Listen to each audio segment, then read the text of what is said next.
Hey, we meet again, sleepyhead. What's Miss Black Swan doing here? Nothing, Miss March. I noticed she was awake and wanted to check to see how she was doing. Though the strike from the General was timely, its destruction was also immense. When emanators collide, ordinary people inevitably suffer.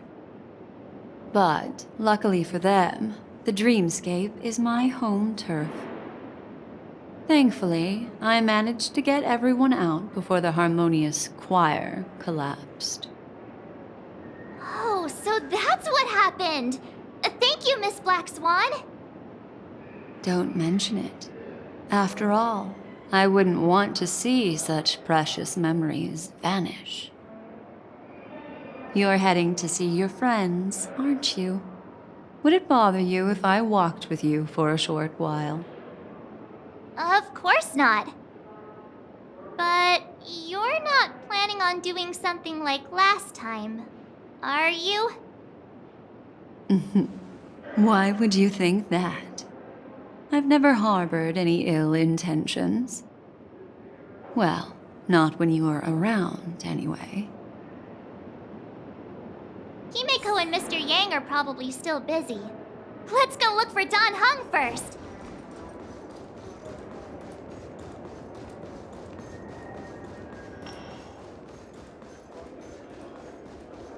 Look, he's still talking to that cowboy. One peach sold. You're awake. How do you feel? Well, fork me. You must be that Stellaron they were talking about. Don't worry, she's been up and about for a while now. But hey, Don Hung, why don't you introduce this cowboy to her first? Allow me to introduce him to you. This is Boot Hill, a Galaxy Ranger. During our pursuit of a certain person, we crossed paths and just so happened to uncover a shocking plot being concocted by Mr. Sunday. Which is why we sought you out, to help the Astral Express save the world together. No need for thanks. The Galaxy Ranger's principle is correct every injustice one sees. That's how you lot in the Cienjo put it, right, Don Hung? More or less. Wait, hold on a sec. This is the first time I'm hearing about this certain person. Who are you chasing? And why would that lead you to the Express? Good question. It's, who was it again? Don Hung. Do you remember? No, that ain't it. I just can't seem to recall. Weird. My neurochip hasn't registered any malfunctions. I can't seem to remember either. What's going on? Heck. Forget about it. If it slipped all our minds, reckon that person was just a minor scoundrel. Unimportant. Ain't gonna stop us from piecing together the story anyhow. Yes, when the dust settles, I'll just think of a way to recall it in the memory zone. Everyone, let's hurry up and look for Miss Himiko, shall we? She's now a minor star on Penacony, and the entire hotel's concerned about her well-being. You're right. Let's head to the lobby then.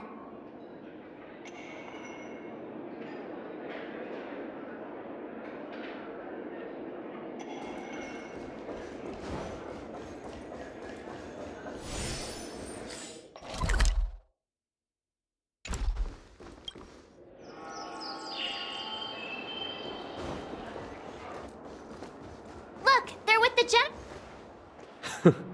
That's all right.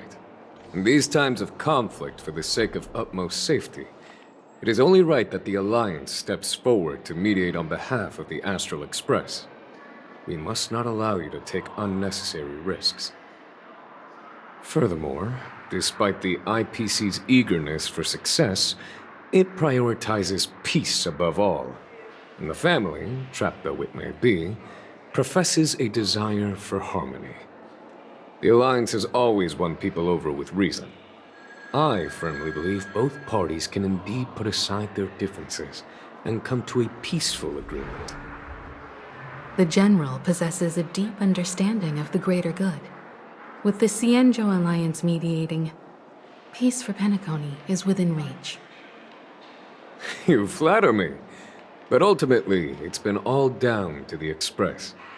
Without your efforts, this sweet dream paradise would have been claimed by the last remnants of order before there was even a shot at peace. Well, would you look at that? Here comes the big hero.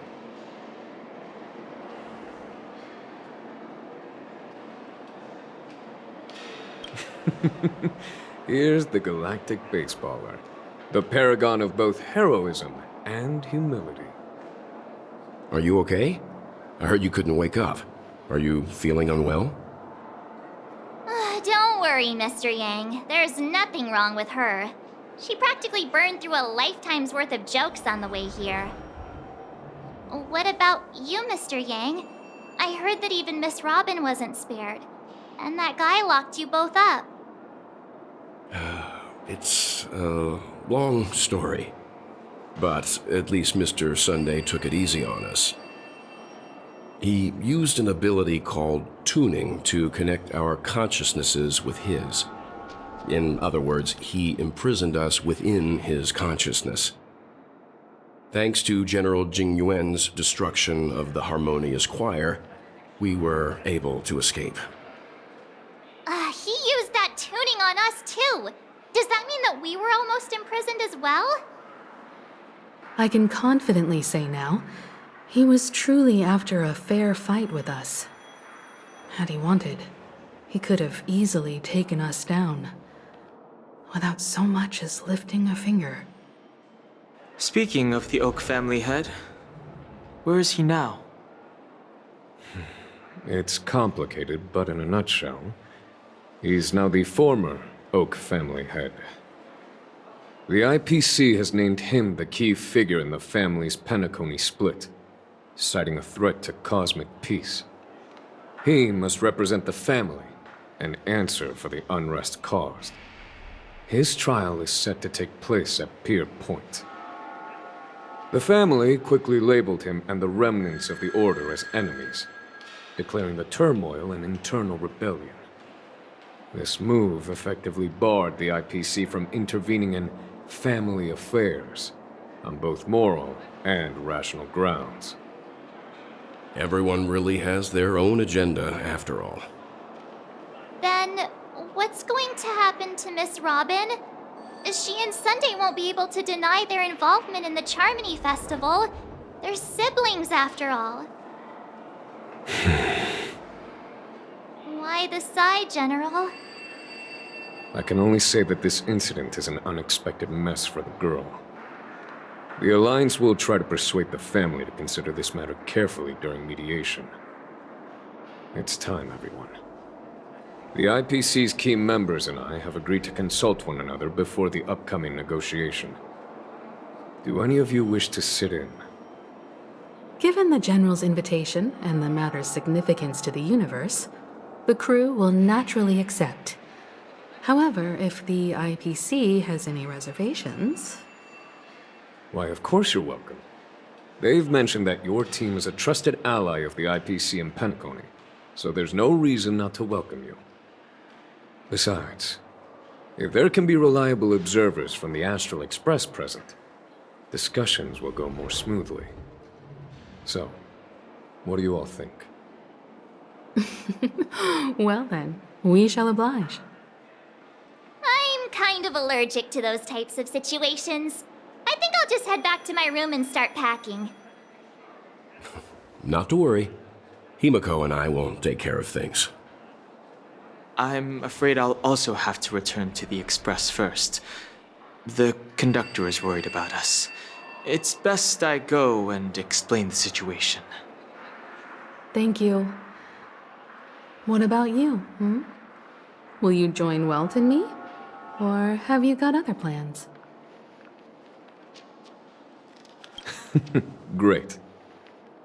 Although I'm not too sure of the reason, the representatives from the IPC have insisted on her presence.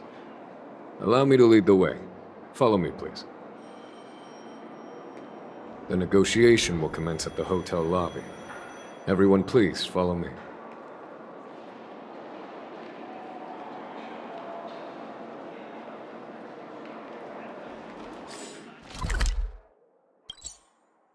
Mr. Aventurine and Miss Topaz are here too. Oh, and who is that over there? The Intelligentsia Guild's Dr. Reishi.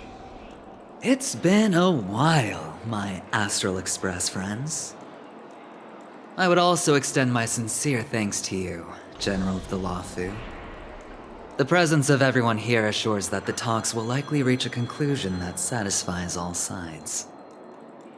Oh. Looks like everyone has come with expectations. Care to share? Of course. Topaz, if you please. Sure, leave it to me. In summary, it's good news. After much deliberation from the Strategic Investment Department's council, the absolute majority of members have agreed to the following resolutions. In light of long-term considerations for interastral peace, and by authority of Pierpoint HQ, the Strategic Investment Department, on behalf of the Interastral Peace Corporation, will permanently relinquish its claim on Penacony sovereignty and offer unconditional support of the family's rebuilding efforts on Penacony. Now that's something.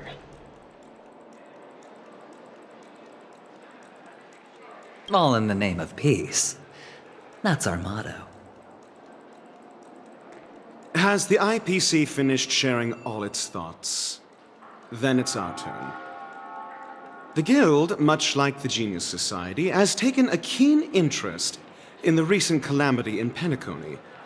Ultimately, both parties have agreed to a comprehensive collaboration, offering technical support for the reconstruction of Penacony.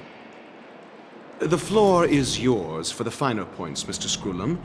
Enlighten us, please. Organic life's unrelenting search to understand the realm of inner spirituality is something I both admire and envy. Inorganic life has no mechanism to evoke dreams. But when my mechanical impulses are activated, my inspiration circuits will start to operate, and I will enter a state defined as imagination. Every time, within the realm of imagination, there emerges a fire from the shadows. It is warm, bright. I frequently ponder this flame might represent the essence of intelligence, a cluster of inspiration ignited by high temperatures.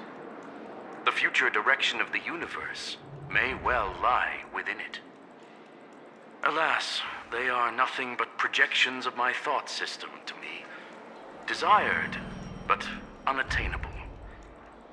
But after learning of Penacony's accomplishments, I have come to realize that the flame is not beyond my grasp.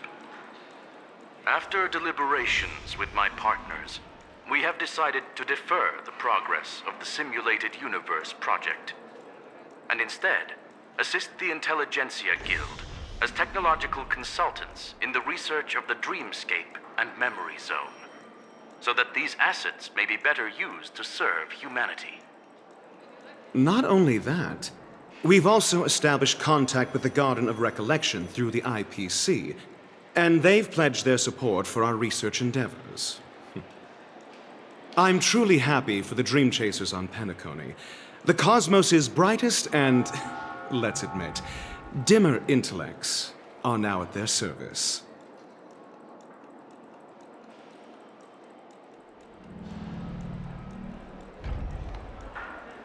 But, never mind. At the end of the day, this is a positive outcome. No wonder everyone insisted that she be there. It heartens me to learn that everyone is willing to put aside their differences for Penacony's plight. I trust that everyone will surely reach consensus in the upcoming negotiations. Looks like Penacony's future is decided. I'm wondering, is there anything else the crew is concerned about? Peace is our greatest wish. Beyond that, we desire nothing else. Well, that's good. Now that everyone's minds are at ease, I shall take my leave. You may now depart with peace of mind. The Alliance will deal with all subsequent procedures. If that's the case, it appears that we have nothing else to worry about on Penacony. Looks like it's time for us to embark on a new voyage. Sounds good to me. You two head back to the Express first. I'll pick up March and deal with the checkout procedure. Oh, also, Miss Black Swan, you have a matter to discuss with me, yes? Nothing escapes your attention, Miss Navigator. You've been with us this whole time, huh? In any case, she and I will be waiting for you and March on the Express. Let's go. Our time on Penacony has come to a fruitful end. Penacony's journey ends here. I guess it was pretty fruitful.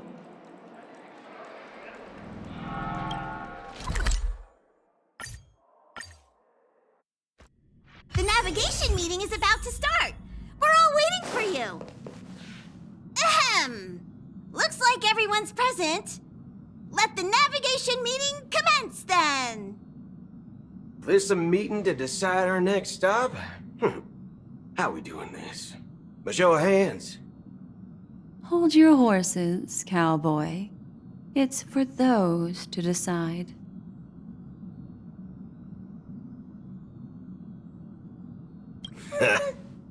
I'm just catching a lift. Don't sweat it. Allow me to explain. Mr. Boothill and Miss Black Swan submitted a request to temporarily travel with the Express for their own personal reasons. As you all may know, the Astral Express never declines any passenger whose heart yearns for the distant stars. Therefore, they will be traveling with us for a while until they reach their destinations. Whoa, the Express is going to be much livelier now. But, Miss Black Swan, you better not use your memo keeper abilities to pull any pranks. Understood, Miss March. I promise you, you'll never see me in your room while you're taking a break. Don't! You're freaking me out. All right.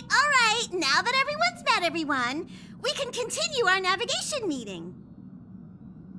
Firstly, Pom-Pom wishes to thank everyone. If it weren't for you all unearthing the truth about Penacony, Pom-Pom would have never known where Mikhail and the rest had gone. What they had to go through was regrettable, but I reckon they all fulfilled their wishes. And it was thanks to all of you. Thank you, everyone. Now then, we come to the crux of this navigation meeting. We must decide on the Express's next stop. Let me introduce our current options.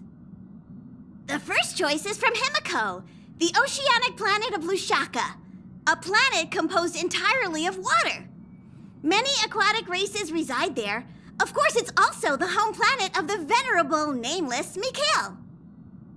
The second choice is the agate world Melustanen, suggested by Welt.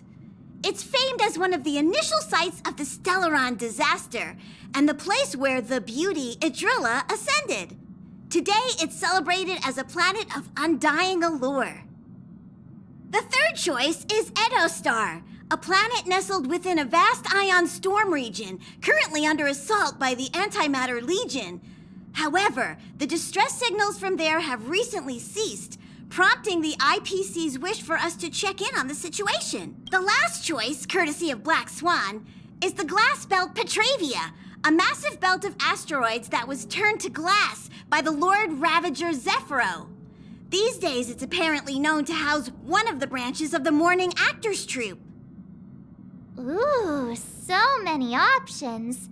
I'm seeing stars already. Next up, everyone will select the destination that they wish to visit.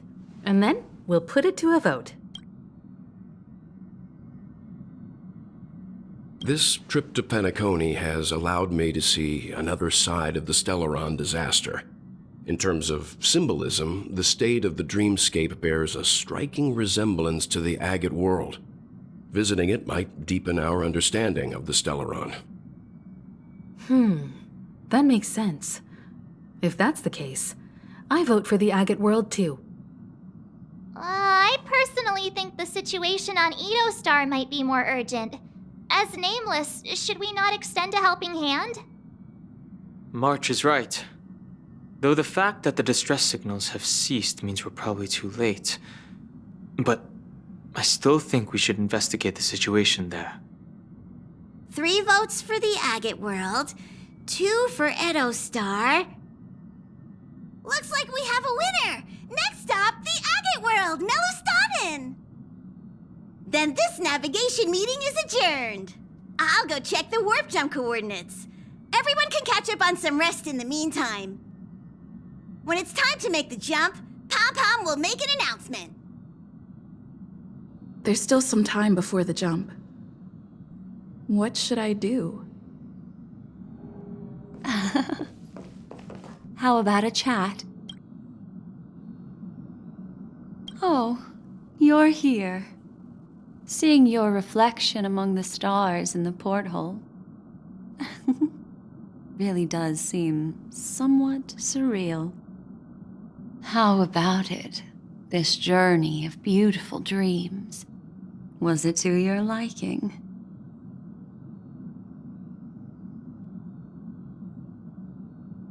I can feel your obvious excitement. That means your memories will also become even more beautiful. So, how about you hand that small parting gift back to me? I'm quite eager to have it back.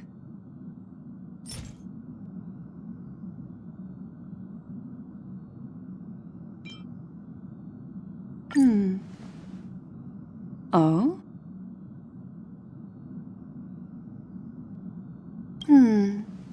Never mind. I just stumbled upon a particularly fascinating spot in your memory. Before I explain, I would like to apologize to you. This farewell gift I gave you isn't really a compass from the memory zone, but merely an empty light cone. Remember when we entered the hotel in the dreamscape for the first time, and I procured a few trinkets from your companions? Their functions are similar. This way, I can always be attuned to your location, ready to assist immediately if you encounter any threats. But this is not its most intrinsic function. Light cones are slices of light used to encapsulate solidified phenomena. This empty light cone is the same. It can etch your memories in their most vivid form, and then allow me to admire and manipulate them, turning them into unique mementos. All the world is born from the power of mind and soul, and that power is memory. To prevent ourselves from being forgotten by the world, we must make the world remember us, or use our memories to recreate it. Life, seemingly vast, offers but a scant collection of impactful memories. Some joyful, some sorrowful, some light, some heavy. But you are different. Memory is a reflection of the future. Within that reflection, I see your unparalleled worth. You have the power to craft memories that can captivate the world. Your memory can illuminate the universe's future path. And that memory will be as scintillating as the star clusters you see in this porthole.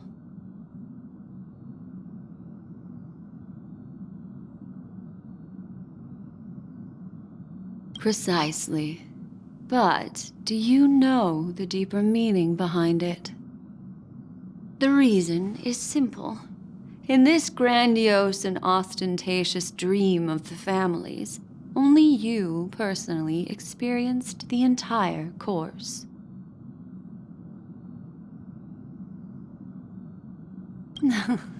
Patience, my friend. I will reveal the answer to you, but that time is not now. Turn around and take a look at your friends. Every one of them is reveling at the arrival of their next destination, all filled with hopes and expectations of their own present and future. Revealing everything at this moment would be a bit of a buzzkill, wouldn't it? I'm looking for an opportune time, a time when you're totally at ease. Perhaps when the night grows hazy and you're about to drift off would be the most opportune. How about one fine night? I will prepare the candles, aromatics, and even a cushy couch to create a cozy dreamland for you. And then I will tell you the answer in the form of a little bedtime story to lull you to sleep. Ahem. Hi. Hello. Attention all passengers. The express is about to make the jump. Please be seated and hold on. It looks like we're finally about to set off.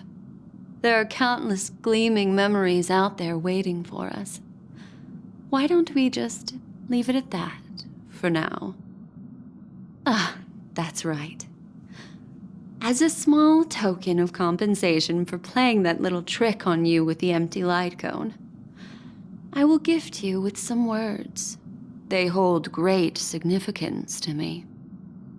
Life is akin to a winding labyrinth where memories serve as our sole companions.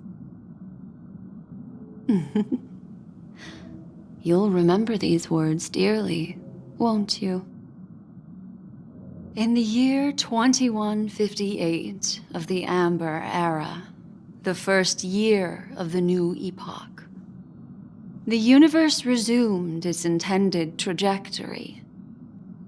The kindling of conspiracy smoldered in Penacony, the land of the dreams. Failing to erupt into a blaze, it instead flickered briefly on Klapoth's anvil, before vanishing in the blink of an eye. The dead and those fated to die remain in their eternal slumber, while the living find solace in deep sleep. All clamored in a cacophony of silence, and then went about their own ways. The cosmos emanated a vitality characteristic of a new era, all for the modest price of a brother and sister's mild grief. Babies are born as stars extinguish. The silver rail unfolds. The story of the Astral Express comes to a close, yet it also embarks anew.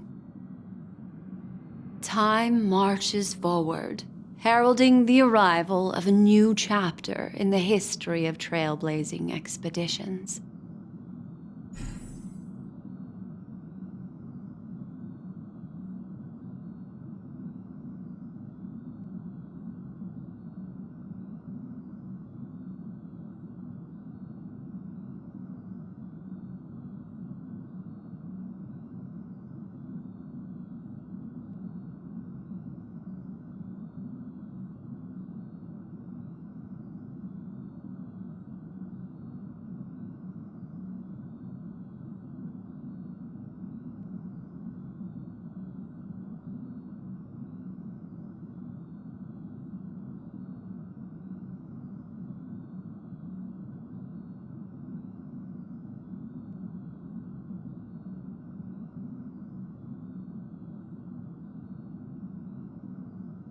Countless shooting stars streak the sky tonight.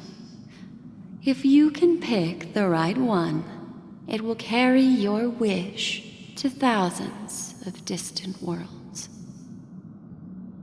You're feeling very relaxed now, aren't you? So, then, it's time to tell you a little bedtime story. Well, let's start with a conclusion. The crew was defeated in the battle against Sunday.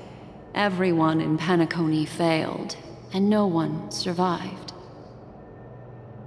But don't panic. The truth, as horrifying as it may be, is not yet irreversible.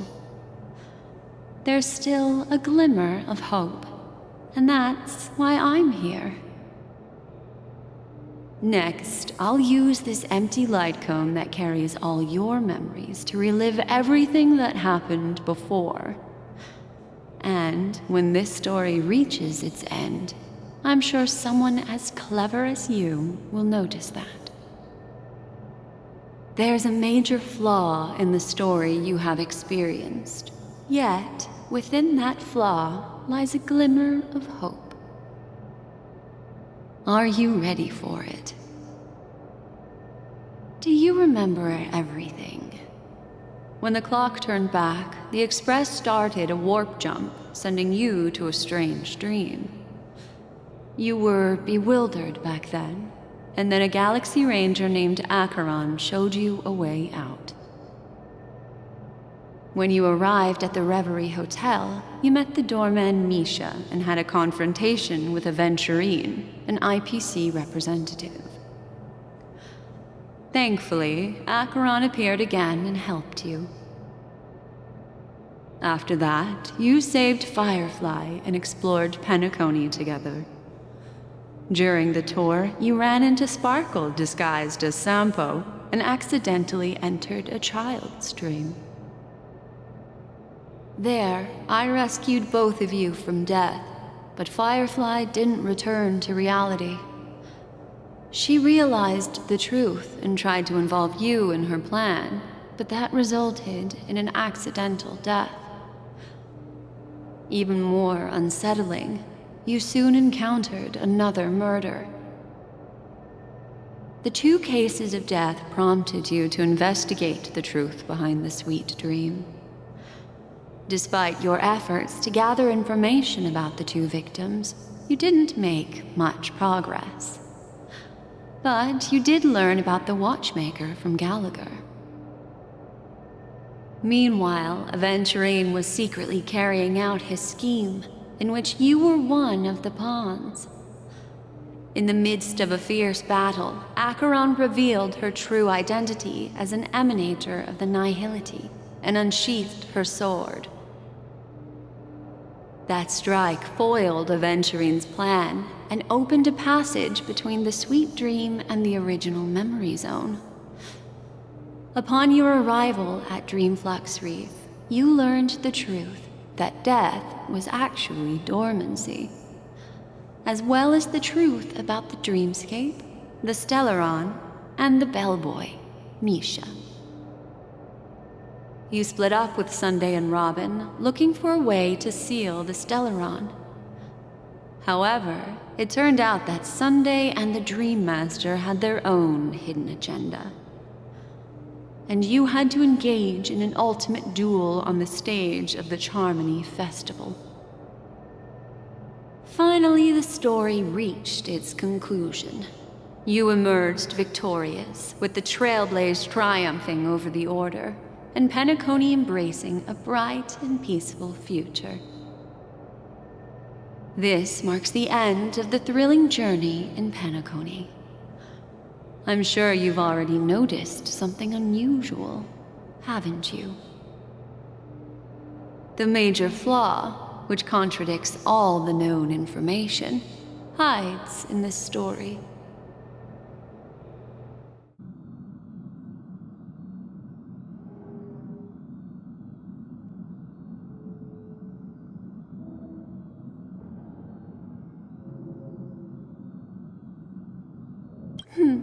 Little Misha. Or should I call him the Watchmaker? He's only a segment of memory in a dream bubble, but his ambition for the Trailblaze led him to leave the bubble and embark on a grand adventure in Penacony. While Misha is a rather special memory zone meme, and he was granted power by the Trailblaze, there's still one thing that he shouldn't be able to do. A life born in the memory zone could never manifest in reality. So, why did he appear in the Reverie Hotel in reality? The answer is simple. He is the one fatal variable that contradicts all our known information. This means that you, who wholeheartedly believe in this memory, are still trapped in the dreamscape at this very moment. Wake up, sleepyhead. Break free from this eternal dream and return to the real world. We'll find our answers there. The train is about to make the jump. 5, 4, 3, 2.